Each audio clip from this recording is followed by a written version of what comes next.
Avengers! Assemble.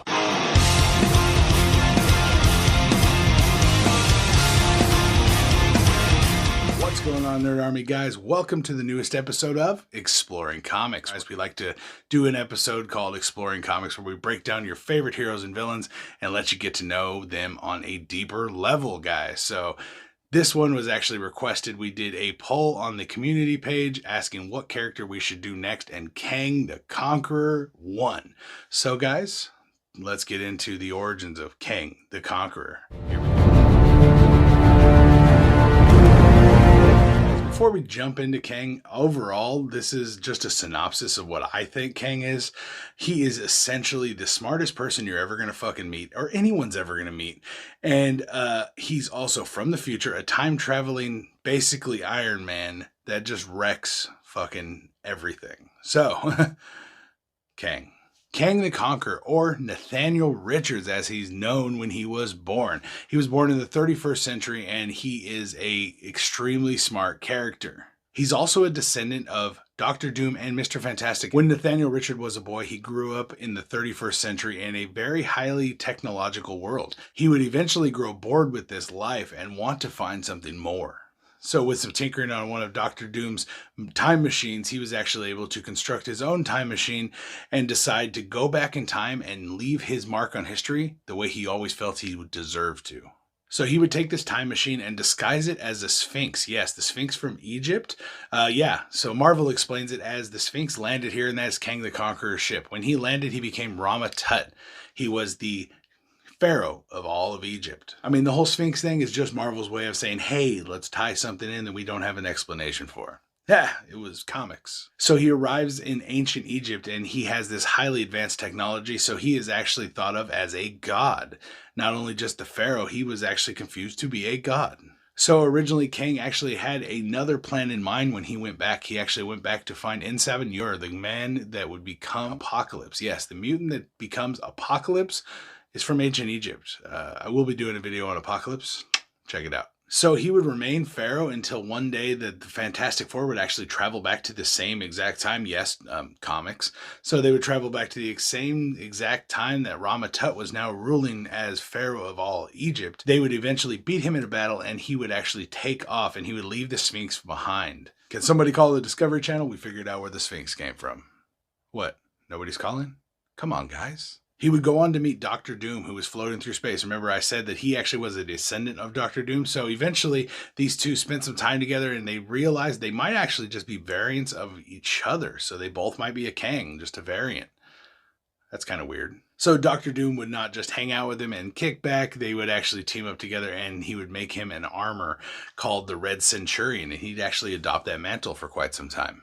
He would actually use his powers and go to another dimension and recruit another dimension's Avengers to come back and fight the 616 Avengers, thus failing ultimately, but he would go try that shit. And so you got to understand, Kang's timeline is not just a straight line.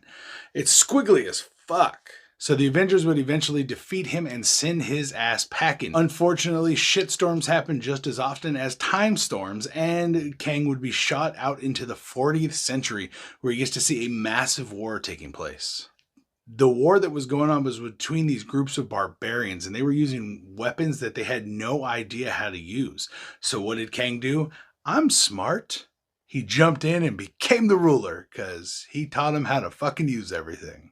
So this is the point where he adopts the name Kang the Conqueror. Instead of Nathaniel Richards or Rama Tut, he is now Kang the Conqueror, and he uses his abilities and his technology to overwhelm and take over this entire world. Pretty quickly, too. So then the world that he's on is actually starting to die, and he realizes this, and he says, you know what, fuck it, let's go back to the 616 universe. So he goes back to our universe. I don't know why he would go here over everyone, because in every other place he could go, because here he's already got his ass whooped twice. So come on.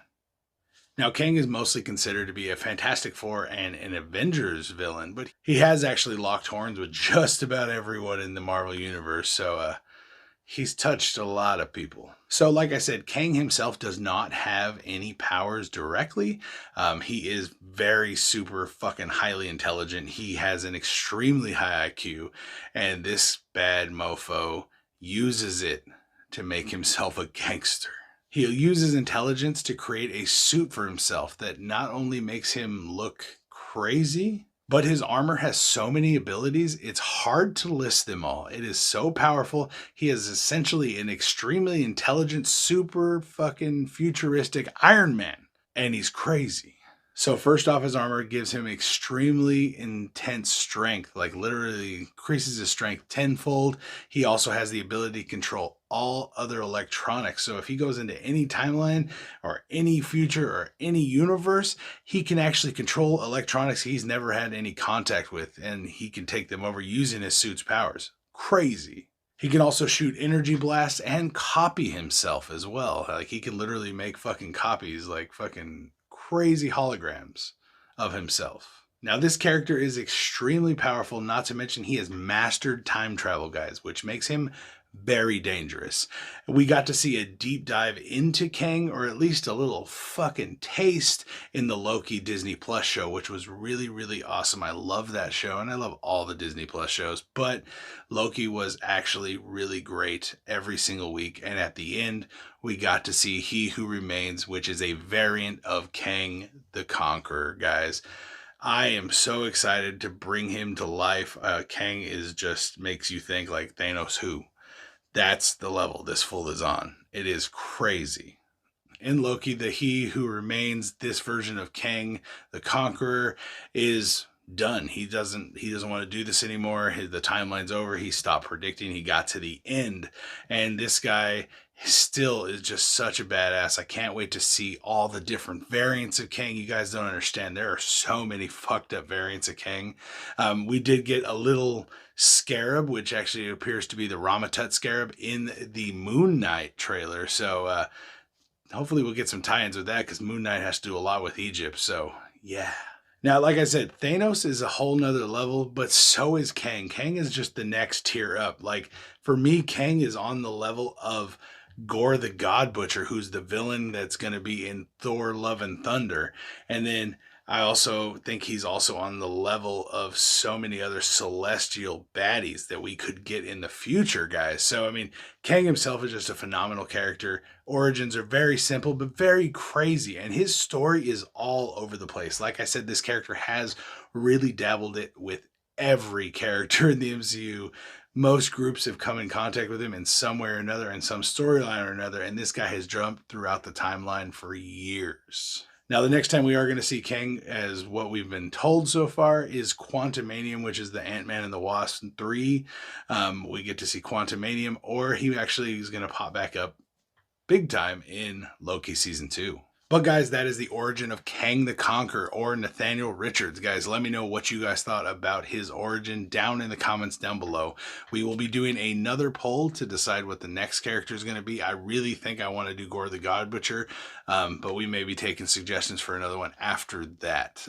Let me know your guys' thoughts in the comments down below. Make sure you guys check out all of our playlists and check out the entire playlist of Exploring Comics. That can be found in our playlist. You get to see all, I believe there's 86 videos as of right now. So there's lots of different Exploring Comics episodes I've been doing for quite some time. So let me know what you guys thought about this episode. I will see you guys next time for more Exploring Comics. All right, guys.